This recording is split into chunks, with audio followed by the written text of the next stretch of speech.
Hello. Hello, my name is Sarah Hughes, and I am the owner of Bountiful Baby, Humboldt County's first and only manufacturer and distributor of baby food. Our mission is to provide babies and toddlers with homemade, nutritious, and organic meals using fresh ingredients from local farms. We are committed to helping parents better nourish their children in an environmentally sustainable way that strengthens our community by supporting local farmers and businesses. I'm a mother of 2 young children, and I made a majority of my own baby food. However, it's a very time-consuming process, and I didn't always have time to make my own, so I did buy a fair amount from the store. I was really dissatisfied with the taste, the quality, and the nutrition of the baby food that was available. So I formed Bountiful Baby because I saw a need for a locally made, fresh alternative. So what is the difference between our food and canned baby food? Well, canned baby food is made out of the county, and ours is locally made, which means that our money stays local. Canned baby food is made from large-scale manufacturers, whereas ours is carefully crafted in small batches. Canned baby food, their ingredients, you don't know when they're harvested, perhaps in the last year. We use fresh ingredients, which have been harvested within a week or 2. If you've ever tasted canned baby food, they have very bland recipes, but ours, we use herbs and spices to flavor them, and they taste good. Canned baby food is heated at high temperatures for a long shelf life, but it loses much of its nutritional value, whereas ours is quickly frozen so that it retains vitamins and nutrients, which makes it more nutritionally dense per ounce, which is very important when you have a small baby who only eats a few ounces a day. During a trial run at the farmers market this last summer, we found out what types of food parents like the most and fine-tuned our recipes. As a result, 6 varieties have been chosen for maximum desirability. We have 3 simple blends and 3 hearty blends to begin with. Bountiful Baby will be the sole manufacturer and distributor of baby food in Humboldt County and the only locally sourced, non-canned baby food available in grocery stores. We'll have competition from 3 sources: canned baby food available locally, frozen baby food available online, parents making their own baby food. We are confident that these sources of competition will not affect our market share because, according to our survey, 88% of parents who responded say they preferred frozen baby food over canned baby food. Our food is cheaper than the frozen baby food available online. And 72% of local parents surveyed said that they buy their baby food from the store instead of making it at home. We will wholesale to 10 local stores for $2.50 per unit. All of these stores have committed to staying within a 15 to 25% markup range because baby food is considered an essential food product. So therefore, the maximum retail price our customers will pay for our food is $3.13 per 4-ounce unit. We will cost more than canned baby food, but numerous studies have shown that parents are willing to pay a little more for a nutritionally superior product. Plus, we have a previous track record of sales from our time at the farmers market that show that parents are eager to buy our food. Our target market are parents of children 6 to 18 months old who make a living wage or above and are concerned about feeding their children the healthiest option of food available. A nationwide survey of 10,000 mothers, 73% of them cited nutrition as one of their most important concerns. Our target market are parents who don't have the time to make their own baby food. As I said earlier, our survey put that number at 72%. A national survey put that number at 87%. Our target market are parents who also want locally sourced products. Bountiful Baby will pursue the goals of becoming a regionally recognized brand name with moderate growth, annual profitability, and a strong commitment to our community.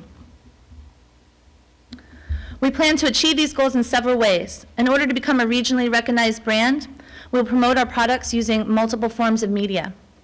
We have 10 local grocery stores committed to carrying our products, and we plan to expand out of the county in the future. To achieve our goal of moderate growth, we have developed a projected sales forecast and estimated our market share.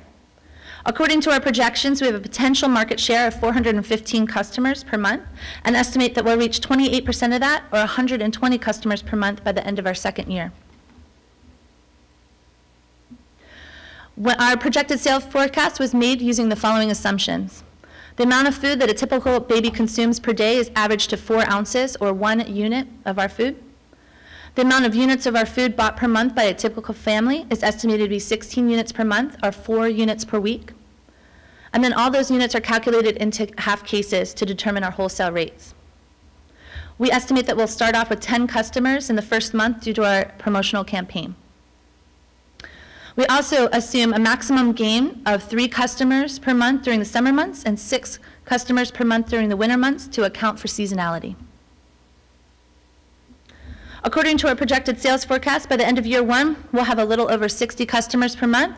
We'll be selling over 1,000 units per month and grossing $2,500 in sales per month, with a total of $18,000 in sales for the year.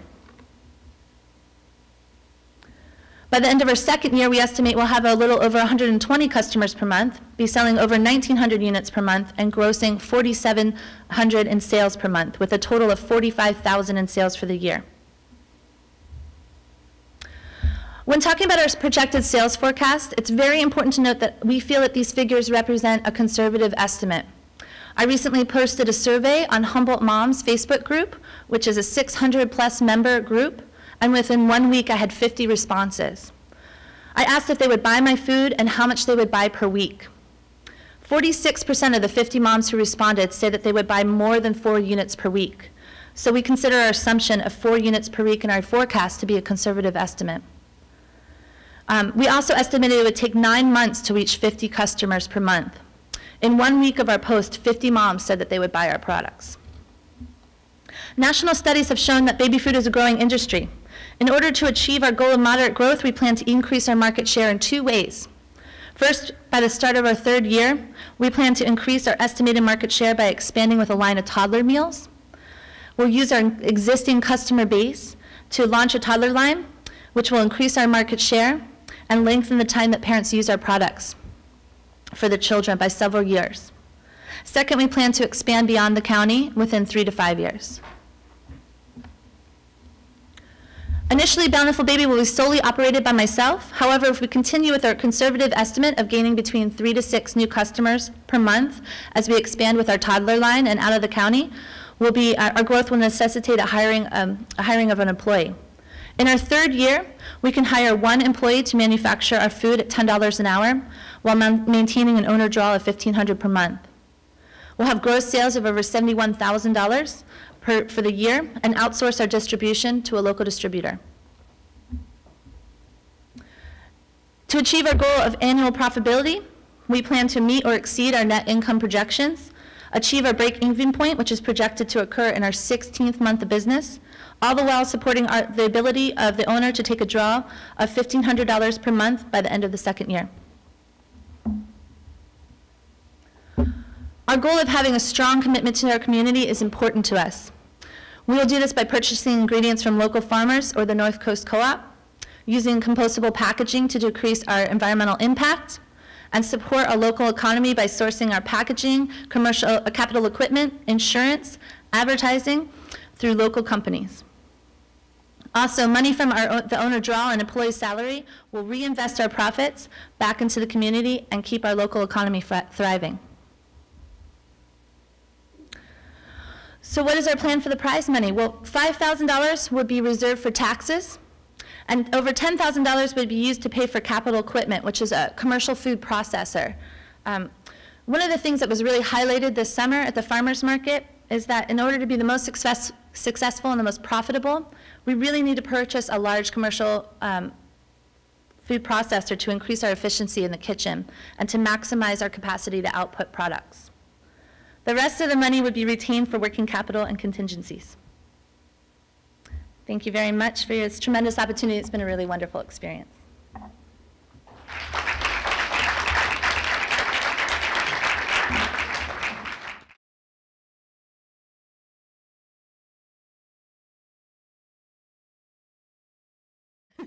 Thank you so much for your presentation.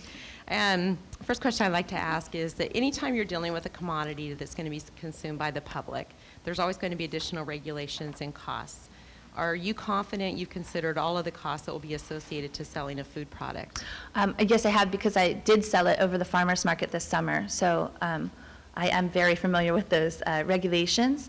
And also, so the research that I had to do is what would be necessary to get it into the stores. And it's not that much different. It just would be a UPC code and then nutritional information on it. So it's really more of a labeling concern. But all of the permits that I've had for the farmers market, those are all necessary for wholesaling to the stores. So there's not anything new, really.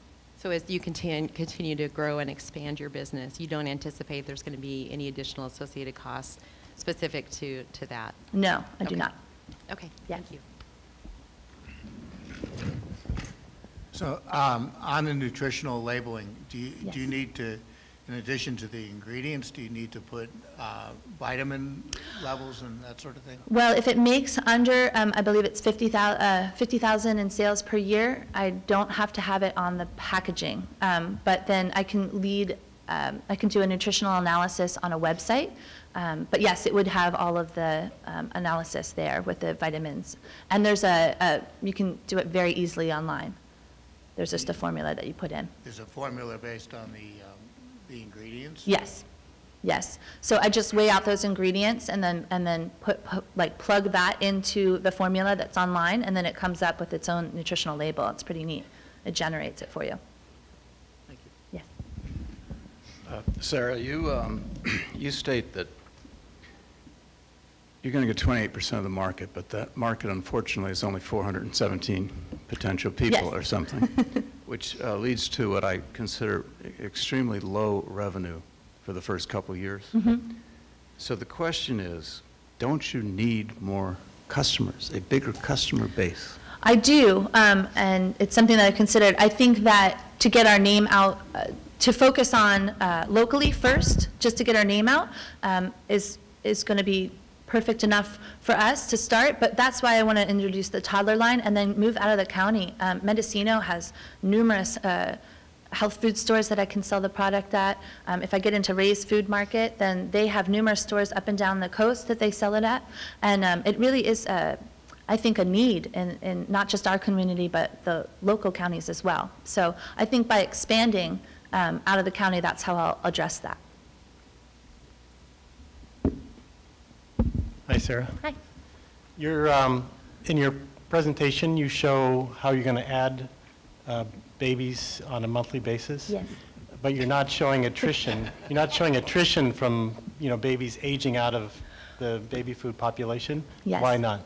Well, I will just constantly be getting new customers. What I did it on was annual. We have an annual average about 1,500 babies born per year. So based on that average, there'll be some outflowing, but there'll be inflowing as well. And as I said, according to that survey that I just did, I was really surprised. I got 50 moms right off the bat that said they would absolutely buy my product, and I didn't even estimate that to occur until month 9 of my business. So though some will be graduating out, we'll always have a new constant flow of babies coming in. And also, so just through advertising, we plan to retain those. And then that's also why I want to add a toddler line, because then you can keep, once you have those that customer base, you can lengthen your time with them. Okay, that makes sense. What was your number? 1,500? Yes, 1,500. It kind of varied between, up and down for the years, but I averaged 10 years of birth rates. Okay. And so it's 1,500. And that's for Humboldt County? Yes, Humboldt County. And is that trend going up or down or staying? It's just stayed flat? pretty much the same. Right. There was a dip right after the recession. It went to 14, but that was, it's kind of all averaging out. Thank you. 1,500 this year. Thank you. Hello, Sarah. Hello. If I understood your presentation correctly, approximately 90% of the mothers that you surveyed preferred frozen food over canned food? 88%, yes. Okay. How does that translate into actual activity that you see in buying patterns today? Is for example, 90% or 88% of the baby food bought today frozen, and if not, how does that reconcile with your survey? Well, there's there's no frozen baby food offered locally at all. So really, I was a store that would like to remain anonymous, a local store, gave me their baby food sales. And really, 81% of that was, well, that was all canned food, because that's all they offer. And 81% was from 3 corporations. So, did that answer your question? I'm sorry, could Yes, you? yes, you did, thank you. Okay, pardon me. Hi, Sarah. Hi. So, how big do you think this company can get? I mean, when you're dreaming about it and you're thinking about it, 4, 5, 10 years from now. Okay. I mean, what do you see? And the second part of that question is, do you have any issues with it getting big?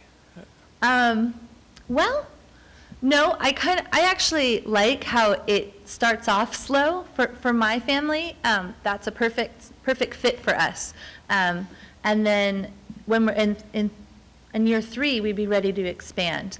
Well, as I said, in year 3, when I continued with that conservative estimate of 3 to 6 new customers per month, which I think is conservative if we're going out of the county, because then we're just really extending our market, really increasing it.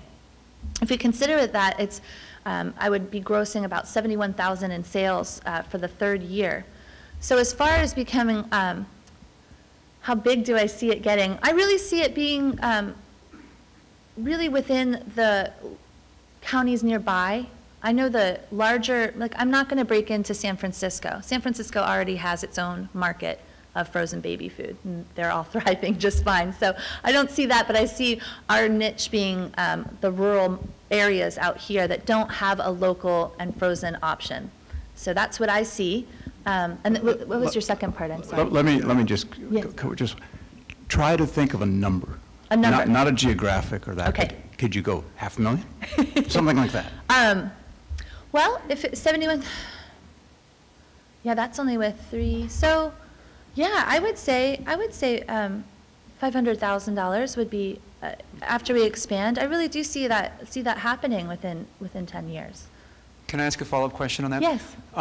I've forgotten the exact words, but when you went through the benefits of your baby food relative to the others, Yes. I forget the exact words, but it was carefully or motherly prepared Yes, baby correct. food. How does that reconcile as you grow with the $10 an hour employee, Yes. then mixing the baby foods? Because that image is completely different from the image that you portrayed when you went through the benefits. Very true, but where I'm saying it's carefully crafted in small batches, when I'm thinking of these big companies, I mean, they're owned by large corporations and these are huge blocks of, of manufacturing equipment that are making it. So, I'm talking about a food processor that I'd like to buy is something that would let us grow. It's 23 quarts, so that's something that we could consistently use as we expand. And tiny in comparison to those large manufacturers. So I still do think it would be crafted, and I would be overseeing all of the quality control for that. So the people that I would hire would have to adhere by those standards, really. Mm-hmm. So I'm at the end of the line, so I'm going to sneak in 2 questions real Okay. quick. The survey you did. Yes. When you did that survey that showed the very positive response from mothers, did you tell them about the price point Yes. on the product? So that response was after they understood the exact, Yes. yeah. I'll be selling 4-ounce containers for $3 in the frozen Okay, food that's section. right. All right, thank you. Yes. Now, that was not a legitimate question. This yeah. This is actually, this is not my question, obviously, but what is your exit strategy at the end of the business? Well, I haven't even really begun my business, and I've already had an offer But we're excited to buy about it. it. So what's your exit strategy? Well, a gentleman in Santa Cruz got a hold of me over the holiday and said, well, if you want to partner, I'd like to expand down to Santa Cruz. So I thought that was really neat. He just got it from looking at my website. I guess my hope would be, my exit strategy would be to make it profitable enough, if need be, that I could sell it. Honestly, a lot of these companies Plum Organics is one of the companies that were one of the big three that were sold in the local grocery stores that I looked at, and it started from a small mom business, mother-owned business, and then these large companies come and buy them up because they know that it's profitable. And so that would be the ideal situation, I would say. But really, I would just like to offer a great product to this local community and just be a business owner. I think that's a honorable, that's what I'd like to do. So, if I could make a salary for myself, support my family by making baby food, that would be wonderful. Mm-hmm. Lack of cash flow is often what causes a business to fail. What will you do if your cash or sales projections for the first 3 years of the business are only half of what you projected? Or flip that around and say maybe they're double of what you projected. So all of a sudden you have a lot more AR and inventory than you estimated. Well, the beautiful thing about having frozen goods is that it has a long shelf life. So if I see that I'm not selling as much as I need to, then I can hold back. I'm not going to be spending the money on buying the produce or using the time in the kitchen. I'm going to wait until I can sell those and then start again. And vice versa, if it expands to the point, then I would probably start taking that money and reinvesting it immediately into the business and start the toddler line earlier, start looking into expanding out of the county earlier than my projected sales. Do you have other reserves or other funds available to you in the event that, say, your business just completely took off and you needed that additional working capital? Do you have other resources of getting that? I do. I have a $5,000 personal loan that I took out this summer for the business already. So about $3,000 of that is available. That's a small amount. But I think if the business is really taking off, then I would look good to investors, and I would be able to take my business plan that I just crafted here, tweak it a little bit, and take it to a small business loan center and get extra money if needed. So, okay, thank you. Thank you. I have to confess, I didn't realize that you were freezing the baby food. I am. And so you will be making it in the kitchen. Mm-hmm. And then where does the product go from there? And what are the issues in distributing frozen baby food? Okay, so same thing that I did this summer. I work with, right now, while we're small, I'm working out of the Six Rivers Masonic Lodge. In my $15 an hour kitchen rental, that includes storage of my food. I get shelf space in their freezer. So I'll store it there. This summer, for the farmer's market, I bought a portable freezer that actually connects to your car battery, to your car, the AC adapter. And so I use that to transport it, and it stays frozen. It's amazing piece of capital equipment that I bought. And so I would just be the distributor of that. So I'd come, put it right into the portable freezer that maintains its temperature of whatever temperature I'd like. 30 degrees is what I kept it at, and then I would deliver it myself. And do you have a shelf life on this? Yes, 3 months frozen is ideal because it starts to lose nutritional value after that, and then 3 days fresh in the fridge. If you go to your retailers, you're selling it to them for $2.50. Mm-hmm. Now, if Murphy's, like you say, one of these guys says, okay, I'm going to distribute it. Yes. Wouldn't he ask you to sell it to him for like $2.10? And could you do that? If they're going to distribute it themselves. Well, through their chain. Oh, through their chain. Right. Well, I haven't actually thought about that. So I just assumed that I could be doing the distribution myself. If they needed it to be distributed through their channels, then I would just ask them. I would have to wait until our business was big enough that we had enough sales that I could drop the price, but I wouldn't feel comfortable doing that for at least the first year, see how things go. But I would just distribute it myself.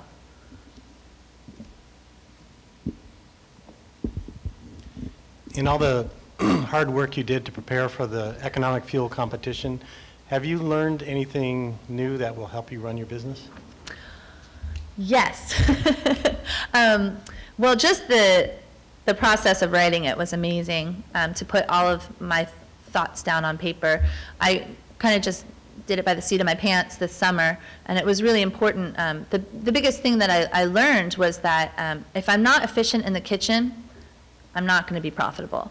And so that was really a big eye-opener, and to see what equipment that I need to buy, by doing those calculations and seeing, okay, I need to get this many units out per session in the kitchen was really the big eye-opener for me, which led me to understand that I need, instead of my 4-quart food processor that I bought, I need a 23-quart processor. So that was really one of the biggest eye-openers.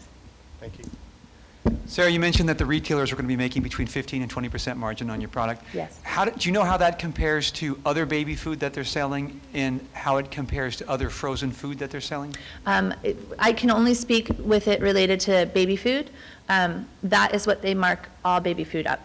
They will not surpass the 25% limit because it's considered an essential food product, and they don't want to make a ton of profit off of something that families need to feed their children. Did you talk to them that because it's frozen, they might demand a higher margin because obviously they have to put more energy into stocking it, or did that not come up in the conversation? It didn't come up. I mean, and I spoke to all of them. They all know that it's frozen, so it didn't brought up. Thank you. Thank you. Well, Ken just stole my question. Because what I was going to ask is that when you moved out of the area and started focusing on stores in a regional sense, yes, would you expect to get the same kind of a margin boost? And it sounds like you would. I think I would. I mean, Yeah. they were really adamant about that. They considered it like bread and milk. It's just something that you don't mark out outrageously because they are necessities. Okay, great. So I'll go to my other question, Yes. which is, you mentioned that you're planning to eventually move into a toddler line. Mm-hmm.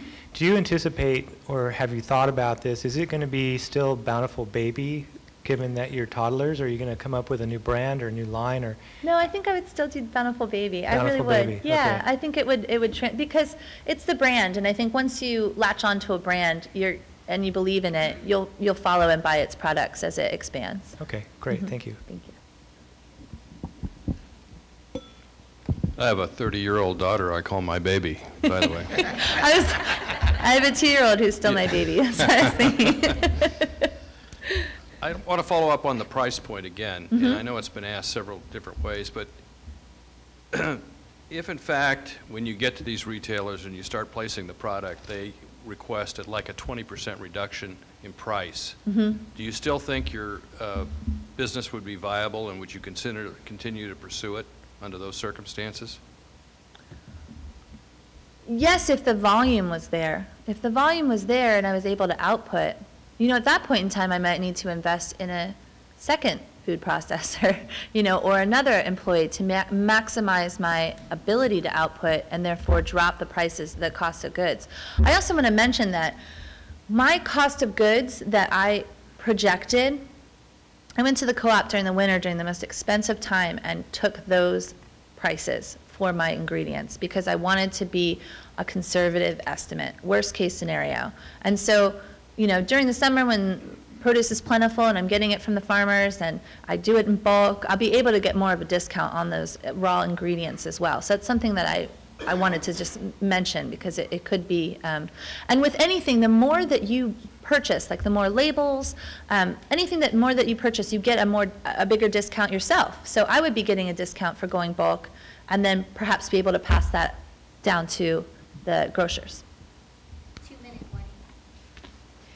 So Sarah, then, based on what you just said, are you anticipating that your projections used the most conservative analysis, so that would probably be the highest price that you would need to ask in order to be able to cover all your costs and have that profit? So you're saying you have the ability to come down most likely? Yes. Based on the numbers you were coming up with. And another thing I'd like to mention is that my gross profit margin, that is based on an average of all of my products, all 6 of my products. The one that was the most popular this summer was the one that has 64% gross profit margin. So that has the highest margin, and the one but I averaged it out to be 58% because that's based on all 6 varieties if they were selling the same. But they're not all going to sell at the same rate, and so I have leeway in there.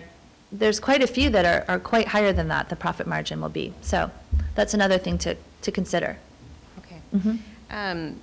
And if you don't win the $25,000 grand prize, do you still anticipate that you'll pursue this business venture? Yes, I do. I'm already invested in it. So I would like to continue to pursue it. I just need to figure out really the most important thing is to buy that food processor, I really think, to make myself most profitable. So if I don't win the grand prize, I just have to figure out another way around that. Okay. All right, well, thank you all. It's been really, really wonderful.